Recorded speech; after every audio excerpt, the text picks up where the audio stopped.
الحمد لله رب العالمين. الحمد لله الذي أنعم بنعمة الإيمان والإسلام بهما تتم الصالحات. أشهد أن لا إله إلا الله وحده لا شريك له، وأشهد أن محمدا عبده ورسوله لا نبي بعد. اللهم صل وسلم وبارك على هذا النبي الكريم. اللهم صل على محمد وعلى آل محمد في العالمين إنك حميد مجيد. يا أيها الناس اتقوا ربكم الذي خلقكم من نفس واحدة وخلق منها زوجها وبث منهما رجالا كثيرا ونساء واتقوا الله الذي تساءلون به والأرحم إن الله كان عليكم رقيبا. وقال الله تعالى: يا أيها الذين آمنوا اتقوا الله وقولوا قولا سديدا يصلح لكم أعمالكم ويغفر لكم ذنوبكم ومن يطع الله ورسوله فقد فاز فوزا عظيما. وقال النبي صلى الله عليه وسلم: إن الله عز وجل إذا أراد أن يهلك عبدا نزع منه الحياء، فإذا نزع منه الحياء لم تلقه إلا مقيتا ممقتا، فإذا لم تلقه إلا مقيتا ممقتا نزعت منه الأمانة، فإذا نزعت منه الأمانة لم تلقه إلا خائنا مخونا، فإذا لم تلقه إلا خائنا مخونا نزعت منه الرحمة، فإذا نزعت منه الرحمة لم تلقه إلا رجيما ملعنا، فإذا لم تلقه إلا رجيما ملعنا نزعت منه ربقة الإسلام. Apa kata Nabi dalam hadis baginda Nabi Muhammad sallallahu alaihi wasallam? Kata Nabi, apabila Allah Azza wa Jalla menginginkan atau hendak membinasakan satu kaum atau seorang hamba, maka dia akan mencabut rasa malu dalam diri dia. Jika rasa malu dalam diri dia sudah dicabut dari dia, maka kamu akan mendapatinya dalam keadaan yang sangat dibenci oleh Allah. Jika kamu mendapati diri dia, tidak mendapati diri dia melainkan dalam keadaan sangat dibenci, maka akan dicabut amanah dari diri dia. Jika amanah telah dicabut dari diri dia, maka tidak akan didapati dalam diri dia kecuali dalam keadaan menipu, berkhianat dan berbohong. Jika kamu tidak mendapatinya dalam keadaan berbohong, menipu dan berkhianat, maka akan dicabut dari diri dia sifat kasih sayang rahmah. Jika dicabut dari diri dia sifat kasih sayang, maka kamu tidak akan menjumpai dia dalam keadaan kecuali dalam keadaan terlaknat lagi terusir. Dan jika kamu tidak menjumpai dia melainkan dalam keadaan terlaknat lagi diusir, maka akan dicabut dari dia ikatan Islam. Hadis yang diriwayatkan oleh Ibnu Majah. Dalam hadis ini, Bapak Ibu sekalian yang berbahagia, Nabi menyampaikan kepada kita ada poin-poin penting kehancuran satu kaum, kehancuran satu negeri, yang bisa Allah lakukan pada negeri tersebut jika Allah berkehendak. Sebenarnya bagi Allah mudah sekali menghancurkan satu kaum. Tinggal angkat gunung, hancurkan atau naikkan banjir, selesai. Tapi perlahan Allah tunjukkan, Allah tampakkan kepada kita, Allah tak pengen datangkan itu dari tangan dia sendiri. Dia Allah tak mau datangkan itu dari tangan dia seorang. Bisa datang dari tangan manusia itu sendiri. Makanya Allah sebut dalam Al-Quran itu, وَلَا تُفْسِدُ فِي الْأَرْضِ بَعْدَ إِصْلَاحِهَا. Jangan lakukan kerusakan di muka bumi ini setelah terjadi perbaikan. Pada masa sebelum Nabi Adam alaihissalam, Dah kita tahu bahawa posisi bumi ini hancur disebabkan ulah tangan mereka. Ada makhluk sebelum Adam, tapi melakukan pertumpahan darah yang Allah abadikan di dalam Al-Quran. Hatta sampai Allah ni kata, dia nak buat lagi makhluk yang hidup. Sampai malaikat pun kata sama nak kata Allah, akankah engkau menciptakan makhluk ataupun manusia yang kelak akan melakukan pertumpahan darah, yasfiqud dima? Kata malaikat, wa nahnu nusabbihu bihamdik. Seperti yang dibacakan oleh imam kita tadi. La ya'sunallaha ma amarahum wa yaf'aluna ma yu'marun. Kami malaikat ni dah cukup, kata dia. Bertasbih pada engkau, kata dia. Kami tak bermaksiat kepada Allah. Selalu patuh kepada Allah. Kata malaikat. Ini diskusi Allah. Kata Allah kepada malaikat, engkau tak tahu apa yang aku ketahui. Aku lebih tahu daripada dirimu. Inilah alasan kenapa malaikat kemudian tak lagi membantah kepada Allah. Karena memang karakternya malaikat tak mau bantah dia. Karakternya malaikat itu tak bantah. Cuma karakter ini disampaikan karena pernah terjadi sebelumnya.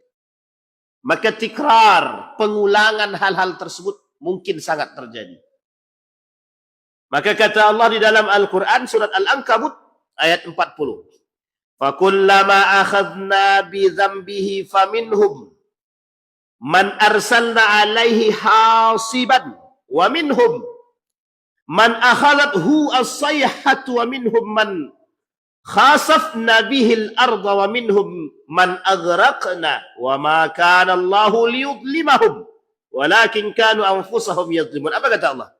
Maka masing-masing mereka itu kami azab karena dosa-dosa dia. Di antara mereka ada yang kami timpakan kepada dia hujan batu kerikil. Ada yang ditimpakan suara keras yang mengguntur. Ada yang kami benamkan ke dalam bumi. Dan ada pula yang kami tenggelamkan.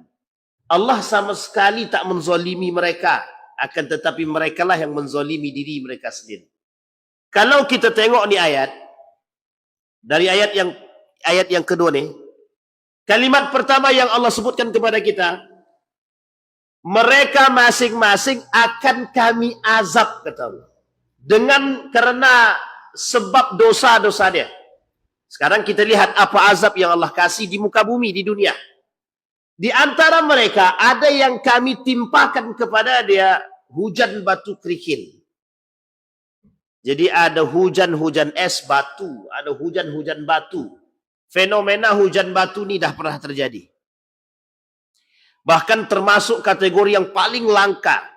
Tapi di akhir zaman tu tak langka lagi dah. Dah sering ditemukan. Bahkan pada masa Habasyah yang ingin menghancurkan Ka'bah, bahkan batu kecil itu bentuknya api yang dibawa oleh burung yang kemudian ditimpakan dalam bentuk azab di dunia. Maka tak salahkah kata Nabi, salah satu di antara perbuatan yang disegerakan azab dia di dunia itu adalah kezaliman. Jadi kezaliman akan Allah balas dengan kezaliman. Kezaliman akan Allah balas dengan kezaliman, baik dia itu di dunia maupun di akhirat.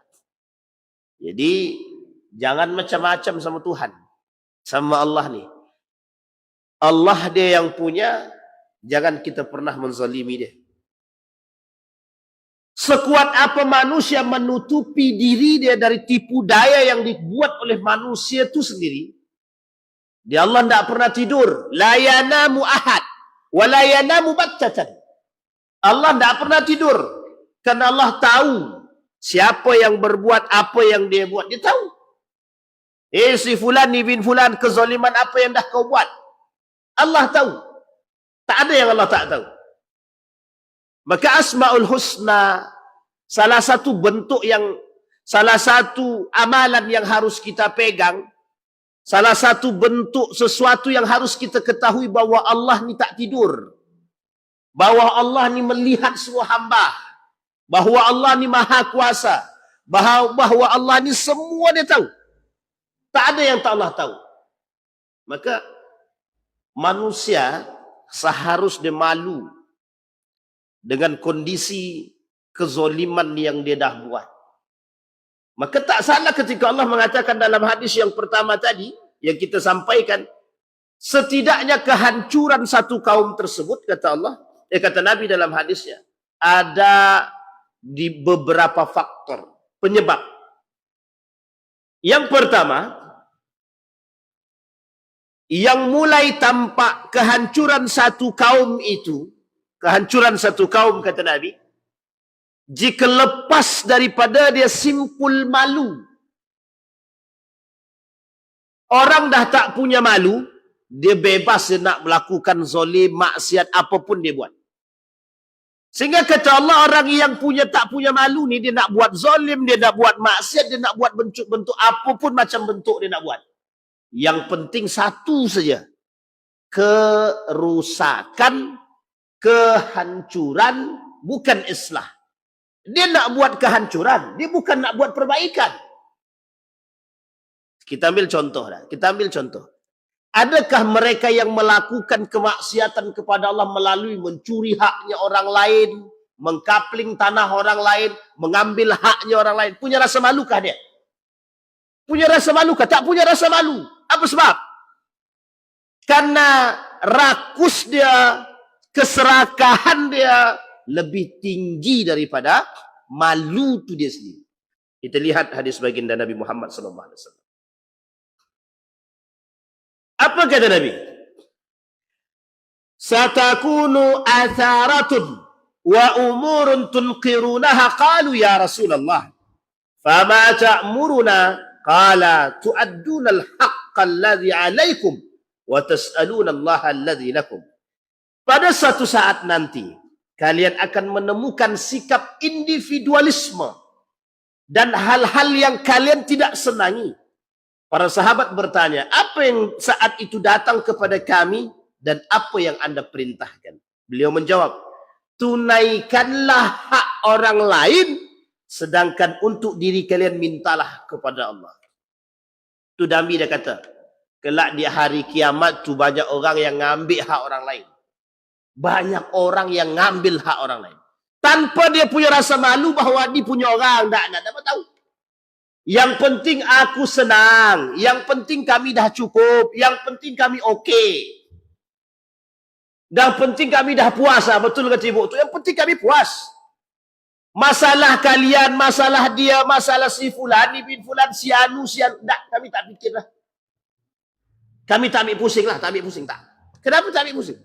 Karena dia cukup untuk diri dia sendiri. Padahal kata Nabi, untuk diri kalian minta pada Allah. Tunaikan haknya orang lain. Jangan hak orang lain yang kalian ambil. Nah, ini poin penting bagi kita. Karena kata Nabi, di hari kiamat itu, di akhir zaman itu, kata Nabi, di tengah umat manusia itu pengkhianat. Di tengah umat manusia itu pendusta, penipu, semua. Di akhir zaman. Apa yang tak kita tengok sekarang? Apa perkataan Nabi yang tak terbukti hari ini? Tak ada. Semua terbukti. Inilah nubuat Nabi. Maka kata Nabi, salah satu penyebab kehancuran satu kaum tadi, kata Nabi, hilangnya rasa malu daripada diri dia, manusia itu sendiri. Sekarang ibu tengok, bapak ibu tengok. Dalam revolusi Arab itu terjadi berbagai macam bentuk pengkhianatan. Pengkhianatan. Turki Utsmani, kerajaan Islam Turki Utsmani itu dikhianati oleh umat Muslim. Makanya kenapa Turki Utsmani itu hancur? Itu penyebab hancurnya bukan faktor eksternal saja. Faktor dalam umat Muslim itu yang memang dah rakus kekuasaan. Tak ada rasa malu dah dalam diri. Tak ada. Maka apa kata dia? Dibuatnya muncul, Pak. Ada namanya kerajaan Safawiyah namanya. Ada kerajaan Safawiyah, kerajaan Syiah. Ini bangun di Syiah yang ada di Mesir. Ada kerajaan Safawiyah Syiah ini. Dia memberontak dah kepada Turki Utsmani. Dia bangun satu kerajaan kecil. Dibantu oleh Inggris, dibantu dana, kemudian dibantu militer, dibantu persenjataan. Tujuannya cuma satu, untuk berkhianat sama siapa? Sama Turki Utsmani. Padahal sama-sama Muslim. Coba bayangkan. Adakah rasa malu dalam diri? Tak. Adakah malu kepada Allah? Tidak. Malu kepada Allah tak ada, apalagi malu kepada manusia. Coba bayangkan. Adakah manusia yang berzinah di tengah jalan sekarang? Ada dia malu sama Allah? Tak malu. Ada orang yang tidak suami istri berpegang tangan di tengah jalan. Tak malu dia sama Allah? Tak malu. Sama Allah tak malu, apalagi sama manusia. Sampai sini paham? Jadi kalau dia dah tak punya rasa malu sama Allah dan Rasulnya, dia tak akan malu sama manusia. Tak akan. Kalau bahasa lain itulah yang menyebabkan membedakan dia dengan binatang.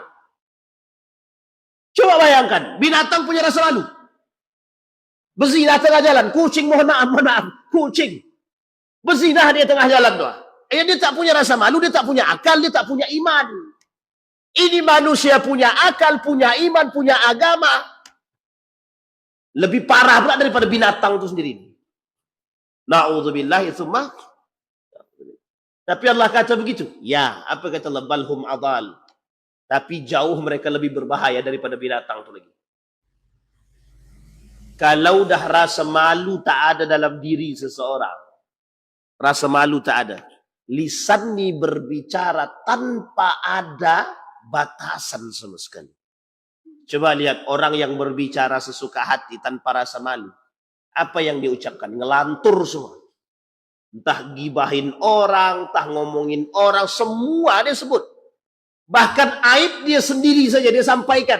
Dia tak punya rasa malu. Kadang hubungan rumah tangga dia, aib rumah tangga dia sampaikan pada orang. Dia tak sadar kalau tuduh malu, tak punya rasa malu. Nah, inilah pentingnya. Maka ada peribahasa mengatakan al-haya'u minal iman. Kenapa saya tak katakan ini hadis? Karena kontroversi di tengah para ulama, termasuk ulama-ulama hadis. Al-haya'u minal iman. Rasa malu itu sebagian daripada iman. Maka orang yang punya malu berarti dia punya iman. Tapi kalau dia tak punya rasa malu, la yu'min, tak beriman. Itu yang pertama. Kemudian yang kedua, kata baginda Nabi Muhammad SAW, jika rasa malu dalam diri dia sudah dicabut dari dia, maka kita akan mendapatkan manusia tersebut dalam keadaan dibenci oleh Allah. Apa maksud kalimat dibenci oleh Allah tersebut? Kita lihat. Ketika manusia sudah dicabut rasa malu, kezaliman dia buat. Sesuka hati dia buat. Ketika perbuatan kemaksiatan, kezaliman yang dia sudah buat, maka di sini sekehendaknya dia bisa lakukan, termasuk mufsidin, kerusakan, al-fasad dia lakukan. Maka Allah membenci perbuatan-perbuatan manusia yang suka menzalimi manusia. Allah tidak suka, Bu. Allah tidak suka ada manusia yang melakukan kezaliman terhadap manusia apapun bentuknya. Kita ambil contoh. Ada manusia, ibu-ibu, bapak-bapak, bersaksi palsu atas saudara dia sendiri. Maka itu zalim apa tidak? Zalim. Ada seorang anak mencari saksi untuk bersaksi palsu terhadap ibunya atau ibu kandungnya persoalan harta warisan. Zalim apa tidak? Zalim. Ada anak yang membunuh kedua orang tuanya hanya karena tidak dibelikan motor. Zalim apa tidak? Ada seorang istri yang durhaka kepada suaminya, dia jatuhkan harkat dan martabat suaminya. Zalim apa tidak? Zalim. Sekarang ni apa perbuatan yang tak zalim, yang tak nampak di mata kita sekarang? Tak ada. Uniknya, imam masjid aja yang tak punya masalah, dimasalah-masalahkan. Coba bayangkan tuh. Tak usahlah kau salat di Masjid Jamatul Zaidin itu, imamnya Tuhan tak apa-apa. Zalim apa tidak? Zalim. Sekecil itu kezaliman, apalagi yang besar yang tadi kita sebut. Apalagi mengambil hak orang. Apa kata Nabi dalam hadis yang tadi? Tunaikan hak orang lain. Pertanyaannya, kalau hak orang lain kita ambil itu zalim apa tidak? Maka Bapak Ibu sekalian yang berbahagia, mafia tanah ini banyak, Bapak Ibu. Mafia tanah itu banyak. Dia tak sadar yang diambil itu punya siapa. Tak malu dia tangani, tak malu. Karena dah biasa. Dia dah biasa ngambil hak orang. Dia tak punya rasa malu. Dia dah biasa mencuri, dia biasa maling, dia biasa merampok. Dia tak punya rasa malu sama Tuhan. Tak ada alasan sekarang. Kalau dulu orang mencuri mungkin ada alasan kami belum makan. Kalau sekarang tak. Kenapa begitu? Karena mereka mencuri sudah menjadi sebuah kebiasaan. Mengambil hak orang sudah menjadi sebuah kebiasaan. Dulu koruptor itu satu-satu sembunyi-sembunyi. Sekarang berjamaah. Bareng-bareng tuh. Sudah terbentuk pula komunitas koruptor. Jadi nanti ada namanya KK. Komunitas korupsi. Coba bayangkan dulu. Kok korupsinya kok bareng-bareng gitu. Ya enggak punya rasa malu tadi. Kata mereka, kita ini kan adalah kelompok yang tidak punya rasa malu. Ayo kita kumpul bersama. Berkumpullah mereka itu. Maka kalau Bapak Ibu pengen tengok wajah-wajah ini, boleh tengok di majalah Tempo. Itu mesti keluar tuh wajah-wajah deh. Di Tempo itu kan selalu update dengan berita-berita tersebut itu. Dan wajahnya nampak meskipun dianekdotkan. Dianekdotkan itu dibuat karikatur gitu. Tapi wajah itu ditampilkan itu. Maka disebutlah situ ini komunitas-komunitas. Jadi bukan hanya komunitas geng motor, komunitas ini, ada komunitas para ahli koruptor itu. Jadi koruptor itu punya kelompok namanya kelompok korupsi. Jadi mereka korupsi berjamaah. Banyak apa sedikit? Banyak Pak, banyak. Nanti kalau aku masuk, kau bantu aku ya. Siap. Nanti kalau aku yang masuk, kau bantu ya. Rupanya pas masuk dikabur. Ini masalah di situ. Jadi tidak kompak juga ternyata memang para pelaku koruptor. Itu merusak. Mengambil hak orang nggak mengambil. Tapi mereka punya rasa malu. Tidak punya rasa malu. Ini poin pertama, poin yang kita sampaikan. Kata Nabi yang kedua, "Dhuyyatil amanatu."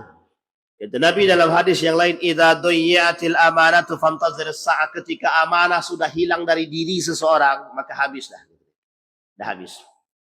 Kita lihat, ini ada kaitannya dengan pengkhianatan. Apa maksud daripada pengkhianatan? Umat muslim itu akan berkhianat kepada agama Tuhan. Umat muslim itu akan berkhianat kepada Allah. Nabi bilang, kelak di akhir zaman tuh manusia datang dengan penuh kemegah-megahan. Nabi bilang katanya, manusia di akhir zaman akan datang dengan kemegah-megahan. Dia bangun rumah megah, isi cuman dia sama bini dia. Tingkat 2 kosong, isi siapa? Setan. Rumah mobil 3, yang dipakai motor. Tiga-tiganya siapa yang isi? Iblis. Banyak yang begitu, banyak Pak. Tak ada yang isi, tak ada yang tahu siapa. Mereka lomba-lomba, aku kalau tak kaya tidak terhormat Pak Ustaz. Oh ya, kayalah. Sehingga mereka kaya-kayakan diri Pak. Besoknya tanahnya diambil orang. Tidak tahu dia Pak. Pas mau ngurus anaknya, udah tidak hak milik bapakmu kata dia. Ini saking banyaknya itu. Maka ada dulu istilah namanya tuan takur. Juragan tanah itu bahasa kita. Tuan takur ini film India. Itu menjadi bahasa kiasan itu. Tanyalah sama atuk kita yang tua-tua itu. Mesti bahasa itu sangat tenar waktu itu. Karena nonton film India. Ada nama Tuan Takur. Sekarang terbawa bahasa itu. Sampai-sampai Tuan Takur itu sendiri tak tahu saking banyak tanah di mana-mana. Tanah tak nampak, tak tahu. Saking banyak ada tanah. Tapi yang poin yang ingin kita angkat tidak itu. Berapa banyak manusia hari ini personal secara individualisme. Secara individu seperti yang dikatakan oleh Nabi. Mereka berusaha membangun rumah yang megah. Tapi tak ada isi. Dia tak berusaha membangun iman dalam rumah, tapi dia berusaha membangun kecantikan keindahan rumah. Justru rumah yang indah tidak dihiasi dengan iman. Itu baru dalam satu konteks. Sekarang coba perhatikan. Betul perkataan baginda Nabi Muhammad SAW. Kelak dari timur itu, kemegahan itu, kehancuran-kehancuran itu, penyebab kiamat itu, kelak akan dimulai dari timur. Kiamat itu akan dimulai dari timur. Sekarang boleh kita lihat program-program di timur itu. Bapak Ibu datang ke Dubai mencari orang miskin susah. Di Dubai mencari orang miskin susah. Tapi uniknya, negara-negara Islam itu sekarang investasi besar-besaran ke orang kafir itu. Investasi besar-besaran ke orang kafir. Mereka bangun proyek-proyek yang megah, yang begitu menantang. Tujuannya cuma satu, untuk mencari harta, jabatan, kekuasaan melimpah.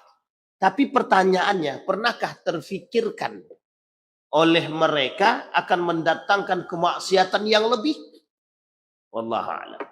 Tapi buktinya, wisata yang dibangun rata-rata membangun kemaksiatan, memberikan jalan menuju kemaksiatan.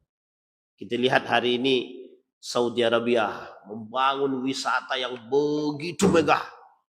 Nanti Bapak Ibu kalau sampai ke Saudi Arabia itu 2030, di 2030 itu proyeknya megah, megah semegah-megahnya. Saudi pengen jadi negara Eropanya Timur Tengah. Jadi Saudi pengen di Timur Tengah itu, termasuk negara Saudi ini menjadi negara Eropanya. Model-model Eropa, baik dari sisi bangunannya dan baik dari sisi pergaulannya. Padahal di situ ada dua tanah suci. Maka tak salah kelak dua tanah suci ini itu akan dikelilingi kemaksiatan-kemaksiatan. Di dua tanah suci ini, yang Mekah dan Madinah ini, di sekeliling Mekah dan Madinah ini, atau kota-kota yang berada di sekeliling kota Madinah dan Mekah ini, dikelilingi dengan kemaksiatan-kemaksiatan. Jadi bahasanya kalau kita ilustrasikan, di tengah ini ada yang sedang ibadah, di kelilingnya ada yang bermaksiat. Nah ini, kalau yang bermaksiat di sekeliling ini nanti lebih banyak daripada yang ibadah, maka disitulah tanda kiamat itu sudah sangat dekat sekali. Tinggal tunggu saja kapan Allah angkat bukit yang ada di sana dan Allah akan hancurkan itu. Kalimatnya, kata Allah tadi, kami tenggelamkan, kami hancurkan, pokoknya habis. Apa yang Allah lakukan untuk mereka dalam hadis tadi? Apa kata Allah? Kami hujani mereka dengan batu kerikil, kami timpa mereka dengan suara yang keras yang mengguntur, kami benamkan mereka ke dalam bumi, dan ada pula yang kami tenggelamkan. Fir'aun ditenggelamkan, dia Qarun dibumikan, dimasukkan ke dalam bumi. Hujan batu kerikil sudah. Gajah yang begitu tak punya dosa karena dimanfaatkan oleh orang yang berdosa. Kerikil dengan api Allah turunkan. Suara dentuman yang begitu besar sudah Allah tunjukkan. Tapi manusia, maka ini unik manusia sekarang nih. Saking tingginya ilmu, ketika terjadi gempa bumi, itu adalah pergeseran lempeng bumi. Gitu. Ya memang betul secara ilmunya begitu memang. Pergeseran lempeng bumi. Tapi pernahkah dia berpikir bahwa apa yang Allah katakan itu dalam Al-Quran menjadi satu hal yang harus diperhatikan? Dia tak pikir. Kenapa dia tak pikir? Karena dia tahu ilmu yang dia miliki sudah cukup mampu untuk menganalisa. Seolah-olah campur tangan Tuhan terhadap persoalan itu tidak ada. Ini urusan keilmuan. Maka ada gunung meletus. Itu bukan urusan Tuhan itu. Itu sudah saatnya dia meletus. Na'udzubillah itu mah. Coba saking tingginya ilmu manusia sekarang. Air itu banjir.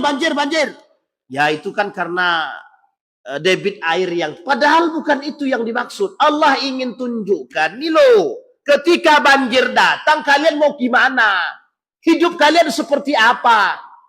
Coba nalar yang berpikir itu yang diangkat yang begitu. Akan banyak manusia yang bersyukur. Akan banyak manusia yang bertobat. Tapi karena yang diangkat adalah akal, dia tak anggap itu azab.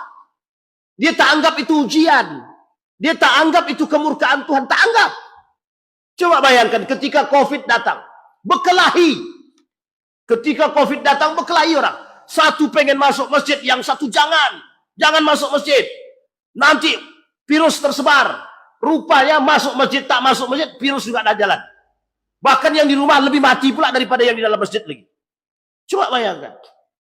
Akal terlalu tinggi diangkat, nggak usah kalian bersentuhan.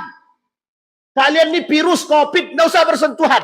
Tapi begini, ya sama saja Pak, sentuh juga ini. Meskipun salam begini, ini bersentuh apa tidak? Apa bedanya dengan begini? Emang virus itu telapak tangan? Sampai di sini paham Pak? Kadang-kadang menganggap ilmu itu lebih tinggi, ternyata tak masuk di akal juga. Sangat tak masuk di akal kadang-kadang. Tapi kita paksakan akal untuk menerima. Sementara azab Allah yang jelas-jelas Allah tuliskan dalam Al-Quran, umat mukmin muslim tak percaya. Nah, itu kondisi kita sekarang. Bisa dilihat ya Bapak Ibu ya, bisa dipaham. Berapa banyak masjid yang ketika COVID datang yang tak buka. Hampir semua masjid. Meskipun ada 1-2. Tapi hampir mayoritas tak ada yang berani. Kenapa tak berani? Kami tak mau ambil resiko. Tapi pasar dibuka. Masjid tutup, pasar buka. Salut juga Pak. Sampai di sini paham ya Ibu ya, Bapak Ibu ya. Maksud yang saya ingin angkat adalah nalar berpikir yang logis itu yang seperti apa. Satu, yang kedua, ketinggian ilmu merendahkan Allah. Orang yang tinggi dengan proses ilmiah, tapi merendahkan Allah. Harus pakai masker. Pakai masker sudah. COVID juga kena. Apa masalah lagi? Iya kan? Itu gara-gara daya tahan tubuh tak kuat. Itu bukan daya tahan tubuh tak kuat. Kita kurang bersyukur, kita kurang beriman. Kurang banget kita beriman deh. Nalar berpikir logika boleh kita tempuh, tapi iman tetap di atas. Ini yang menjadi masalah. Coba bayangkan jika kita mengangkat itu. Kita tak angkat itu. Kita tak jadikan itu tolak ukur. Yang kita jadikan hari ini tolak ukur adalah ilmu. Seolah-olah ilmu ini mengalahkan Tuhan. Pokoknya ketika COVID itu kita lihat tuh manusia itu. Mencari obat apapun bentuk obatnya. Apapun tuh kalau si Anu bilang. Siapapun yang bilang. Obat itu mujarab. Aku makan itu sembuh. Langsung dicari itu. Bayangkan Pak. Masker itu. Wah pokoknya saya tertawa tuh Pak. Masa COVID itu saya betul-betul tertawa itu. Kenapa tertawa? Yang tak masuk akal bisa masuk akal itu Pak. Coba bayangkan. Kenapa sih bilang begitu? Orang yang tak pernah pakai masker pun pakai masker. Atau bawa sampai sekarang. COVID sudah tak ada, masker tetap jalan. Nah, coba bayangkan. Yang membuat mati itu itulah tuh Pak. Setiap hari kita pakai masker sampai tak bisa napas. Itu mati kita tuh. Habis kita mati kita sudah dibuatnya. Ini poin penting. Satu. Jadi dosa yang kita buat. Yang kedua tadi kata Nabi, hilangnya amanah. Baik. Kalau sudah yang amanah hilang, maka tinggal tunggu saatnya kata Nabi, fantazir saat. Kemudian yang ketiga, penyebab kehancuran satu umat, hilangnya rasa kasih dan sayang. Dah kita ketahui Pak. Hilang kata kasih dan sayang ini sudah kita sebutkan. Kata Ibnul Qayyim Al-Jauziyah, wallahu subhanahu idza arada an yarhamaha abdan askana fi qalbihi ar-ra'fah war-rahmah wa idza arada an yu'adzibahu naza'a min qalbihi ar-rahmah war-ra'fah wa adjalahu bihima al-ghilzah wal-qiswah. Apa kata Allah? Kata Ibnu Qayyim Al-Jauziyah, kalaulah Allah kehancuran satu kaum tersebut, kata dia, kalaulah Allah mencabut rasa kasih dan sayang dalam diri seseorang, maka Allah akan mengganti rasa kasih dan sayang tadi dengan amarah dan keras hati. Sekarang kita lihat dulu amarah dan keras hati. Pernyataan amarah. Dan sekarang ini semua tensi orang tinggi semua. Sekarang ini semua itu tensinya tinggi. Darah tinggi semua. Semuanya tinggi. Sedikit-dikit marah. Dikit-dikit ngamuk. Yang tak punya sebab pun dia amuk ya juga. Nah, ini pokoknya di akhir zaman tuh begitu aja sih manusia itu. Sedikit-sedikit ngamuk. Tapi yang paling penting adalah keras hati. Kalimat yang di sini yang paling kita garis bawahi, keras hati. Kenapa baginda Nabi kata, la taghdab falakal jannah. Jangan kalian marah, nanti surga untuk kalian, kata Nabi. Itu sebenarnya bahasa sederhananya, penyebab hati keras itu ya amarah. Penyebab hati keras itu amarah. Dalam dunia psikologi Bapak Ibu, orang yang marah itu udah kelihatan tuh karakternya bagaimana. Katanya sama beliau di tukang ruqyah nih. Penyebab keras hati itu yang pertama tuh yang marah. Kenapa hati kita ini keras sekali? Sulit untuk dinasehati. Qaswatul qalbi. Keras hati itu. Penyebabnya adalah sering marah. Terlalu sering. Apa penyebab sering marah? Terlalu sering makan daging. Bukan. Darah tinggi gitu. Ya enggak juga. Tapi ada sebab lain. Ada. Kenapa seseorang itu suka marah? Karena tak punya rasa kasih dan sayang dalam dirinya. Karena dia tak suka sama anak. Aku pokoknya kalau si anak nih karena sering buat salah. Ini seorang anak kita ilustrasikan. Seorang anak. Sering dia buat salah. Namanya anak kecil. Sering buat salah. Itu dalam hati kita pasti ada kejengkelan. Nah jengkel dalam hati kita nih. Yang menyebabkan hati kita keras. Asal anak itu berbuat sedikit aja. Marah. Karena dah ada kesal dalam hati. Sama Pak, kita kalau dah kesal sama orang, satu orang saja kita kesal. Kesal kita sama orang nih, asal apapun yang dia buat orang ini, mau baik ataupun salah, mesti salah di mata kita. Kenapa? Dah terlanjur keras hati kita Pak, dengan orang itu. Padahal Nabi tak begitu, tak. Nabi tak melakukan itu, tidak. Nabi profesional. Ada orang yang sangat Rasul benci. Tapi Nabi pada satu sisi rahmat kepada dia. Ada orang yang Nabi tidak suka. Tapi satu sisi Nabi berbuat baik pada dia. Artinya apa? Profesional. Kita tak asal pokoknya kalau si Anu itu datang. Aku benci lagi. Muka tak suka lagi. Ini tak baik. Tak baik. Bisa jadi orang itu sudah taubat. Bisa jadi orang itu berbuat baik. Bisa jadi dari tangan orang itu kebaikan untuk kita ada. Jadi jangan, ini kalau udah mandang tadi, pokoknya kalau si Anu itu yang datang, beginilah tengok pandang. Sebelah mata aja lagi.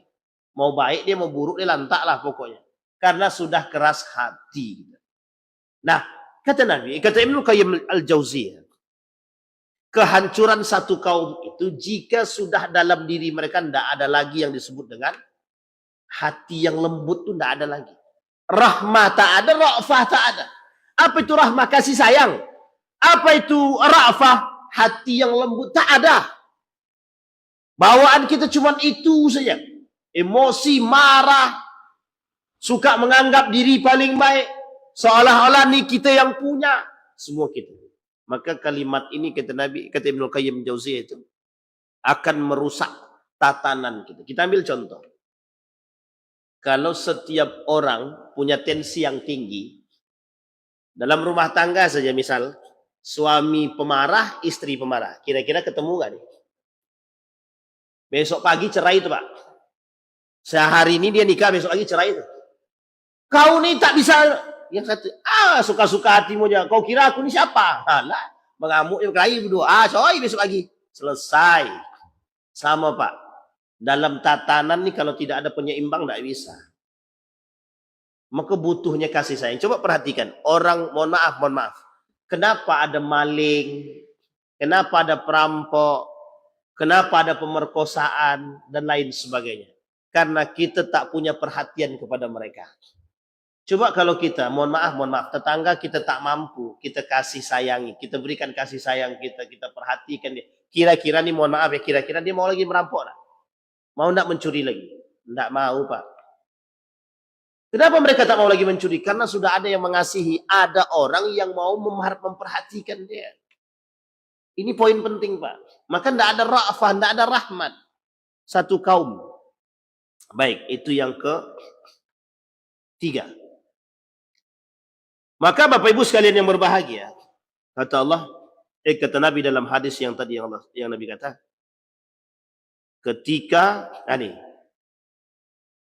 maka ketika ra'fah itu tak ada lagi, rajiman mula'anan, maka mereka akan dicabut dari dia rahmat, maka kita akan mendapatkan mereka dalam keadaan terlaknat lagi pada terusir.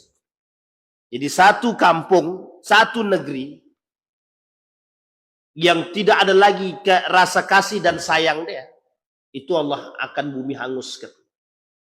Kita ambil contoh kasus. Kasus Nabi Lut. Kaum Nabi Lut. Kasus kaum Ad. Dan kasus-kasus yang lain. Kasus Bani Israel. Allah telantarkan. Kasus Bani Israel pada masa Nabi Harun dan Musa. Allah binasakan. Kasus pengikut Nabi Nuh, Allah tenggelamkan. Kasus kaumnya Nabi Yunus, Allah sadarkan setelah Allah datangkan azab, baru kemudian disadar. Dalam sejarah Nabi, mana dalam sejarah Nabi ini yang tak Allah tunjukkan azabnya secara langsung?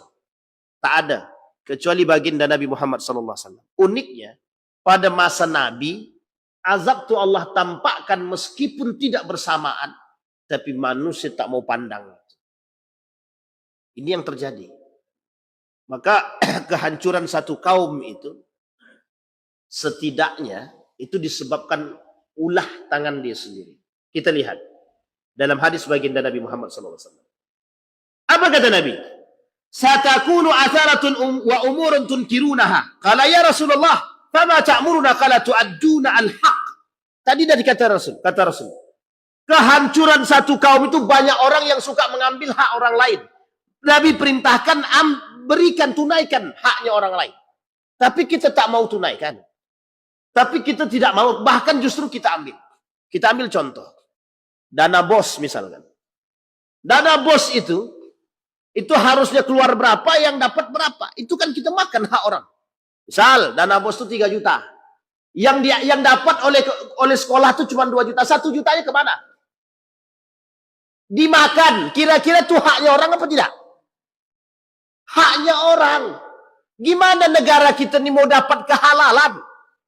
Di mana kampung kita mau dapat halal yang kita makan hak orang? Contoh lagi. Bantuan bansos misalkan. Atau kita ambil misalkan ada orang memberi bantuan sekian juta untuk si fulan bin fulan melalui lembaga. Yang dapat 5 juta, yang sampai 2 juta, potongnya 3 juta. Itu ndak motong, ndak mangkas, merampok. Hancur ndak tuh? Hancur, Pak. Kenapa? Kita dah makan hak orang lain. Dan orang lain tak ridho. Ini kita ambil contoh yang paling sederhana, Pak. Ada panti asuhan. Panti asuhan. Dapat bantuan, Pak. Dapat bantuan dari orang. Banyak bantuan dapatnya. Dari yang memberikan bantuan kita anggap 10 juta misalkan. Yang sampai ke anak-anak tuh 50.000, 100.000. Lah sisanya kemana? Kemana sisanya? Ada orang yang memanfaatkan anak-anak untuk mengemis. Dimanfaatkan, mohon maaf Pak, ini kejadian nyata soalnya. Itu pengemis-pengemis itu, yang mengemis-mengemis itu Pak, itu ada yang mengkoordinir. Yang mengemis tidak lebih kaya daripada yang mengkoordinir. Ternyata yang mengkoordinir lebih kaya daripada yang mengemis. Yang mengkoordinir rumahnya 3. Mobilnya 3, yang mengemis buat rumah pun tak dapat. Padahal dana yang diambil oleh tukang koordinir itu dari para pengemis itu. Nah, coba bayangkan. Ini kezoliman apa lagi yang hendak kita tampakkan di muka bumi ini? Apa kata Nabi dalam riwayat yang lain? Sami'tu Rasulullah sallallahu alaihi wasallam wa rajulun sa'ala faqala ya Nabi Allah, ara'aita in qamat alaina umara'u yas'aluna haqqahum wa yamna'una haqqana. Faqala Rasulullah sallallahu alaihi wasallam, isma'u wa ati'u fa inna ma 'alaihim ma hummilu wa 'alaikum ma hummiltum. Apa kata Nabi? Aku mendengar Rasulullah menjawab seseorang laki-laki yang bertanya, wahai Rasulullah, bagaimanakah menurut Anda jika yang berkuasa atas kami adalah para pemimpin yang hanya meminta hak mereka untuk selalu kami penuhi, sedangkan mereka tak memenuhi hak kami. Wajib pajak, wajib kita bayar pajak. Tapi tugasnya mereka kepada kita lupa. Mungkin bukan lupa. Duit itu tak ada. Dah potong atas, gimana mau bayar lagi? Nah, itu yang terjadi. Ini bahaya nih Pak. Ini bahaya betul ini. Maka tidak bisa main-main. Beliau menjawab, dengarkan dan taatilah mereka. Karena sesungguhnya mereka akan menanggung apa yang mereka lakukan. Dan kalian juga akan menanggung apa yang kalian perbuat. Maka kata Nabi ancamannya, orang yang suka memakan hak orang lain, kelak tengok di akhirat. Kalian akan tanggung itu. Apa yang ditanggung sama dia? Dosa-dosa orang yang dizolimi. Dosa-dosa orang yang dizolimi. Sebanyak apa zolim yang kita buat? Itu yang akan kita tampung kelak, Pak. Yang kelak di hari kiamat akan kita tampung. Asal-hasil daripada perbuatan kita. Maka Bapak Ibu sekalian yang berbahagia. Kata Yusuf Al-Qaradawi itu, kehancuran satu kaum itu sebenarnya lebih tepatnya, kata Yusuf Al-Qaradawi, kehancuran satu kaum itu disebabkan karena kezaliman. Kezaliman baik yang terstruktur maupun yang tidak terstruktur. Yang kedua, hilangnya iman dalam tubuh seseorang. Hilangnya iman dalam diri penguasa. Hilangnya iman dalam diri seorang mukmin yang menyebabkan kehancuran satu kaum. Maka kenapa Allah ingin menghancurkan satu kaum sekalipun di situ ada ustaz?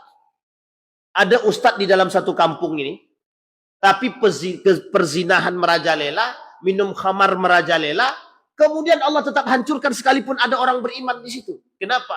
Karena orang beriman nih tak mampu menumbuhkan iman-iman bagi yang lain. Meskipun perhitungannya berbeda, tetap, tapi kehancurannya sama. Misal, sekarang nih kondisi kita sekarang. Ada orang beriman di antara kita? Ada. Tapi kita tetap dapat nggak? Dapat. Dapat apa? Kalau Allah banjirkan kita kena nggak? Kena. Beriman sekalipun kita tetap kena banjir. Kenapa? Karena itu tadi Pak. Orang yang bermaksiat kepada Allah, orang yang zolim kepada Allah lebih banyak daripada yang beriman. Perhatikan kalimat ini. Ini sebagai contoh bagi kita. Apa kata Nabi dalam hadisnya? Yadhharu ma'dinun fi ardi Bani Sulaim. Yuqalu lahu Fir'aun au Fir'aun. Fir'aun au Fir'an. Yakhruju ilaihi syirarun nas. Au yuhsyaru ilaihi syirarun nas. Akan keluar harta-harta simpanan di bumi Bani Sulaim yang disebut Fir'aun atau Fir'an. Ia akan didatangi oleh orang-orang yang paling jahat. Ini kondisi dah kita temukan. Donald Trump itu kurang zolim apa? Sekarang Donald Trump nih keliling ke negeri-negeri Arab. Minta investasi. Orang-orang Arab, investasilah ke negeri kami. Ini sesuai banget dengan perkataannya Pak. Datang ke Dubai, Dubai investasi. Datang ke Qatar, Qatar investasi. Datang ke Bahrain, Bahrain investasi. Datang ke Saudi, Saudi investasi. Apa kata Nabi? Akan keluar harta-harta mereka dari Bani Sulaim. Maksud Bani Sulaim ini apa? Dari negeri-negeri Arab. Yang disebut Fir'aun atau Fir'an. Ia akan didatangi oleh orang-orang para penjahat. Orang-orang zalim. Kita tidak tahu motifnya Trump itu apa. Tapi selama ini Donald Trump tidak pernah tidak berkhianat kepada Islam. Termasuk bapak pemuka Islamophobia. Jadi sekarang ini tonggak atau tombaknya Islamophobia itu, ya Donald Trump itu. Jadi bagaimanapun, dia tetap akan melakukan kejahatan terhadap Islam. Nah, cuman masalahnya persoalan ekonomi, persoalan global yang memang pegangannya cuman duit, harta benda, itu menghilangkan akal sehat. Makanya ini poin penting. Apakah mereka tidak sadar? Wallahu a'lam. Apakah Donald Trump tidak akan berkhianat? Saya mengatakan kemungkinan berkhianat. Kemungkinan berkhianat. Oh, sebegitu, mohon maaf, sebegitu jahatnya dia kepada Palestina. Lu kok kita masih bisa percaya dengan orang-orang seperti ini? Cuman itu poin penting, Pak. Apalagi kalau sempat negara kita mengakui keberadaan Israel. La ilaha illallah. Habis kita, Pak. Palestina merdeka, kita akan mengakui Israel. Ini sebenarnya motif politiknya tinggi. Motif politiknya tinggi. Ada yang ingin dicari. Tapi sekali lagi, jangan hinakan Islam atas kepentingan. Jangan hinakan Islam. Kenapa? Karena Allah pasti akan menghinakan manusia yang menghinakan Islam. Allah akan menghinakan manusia yang menghinakan Islam.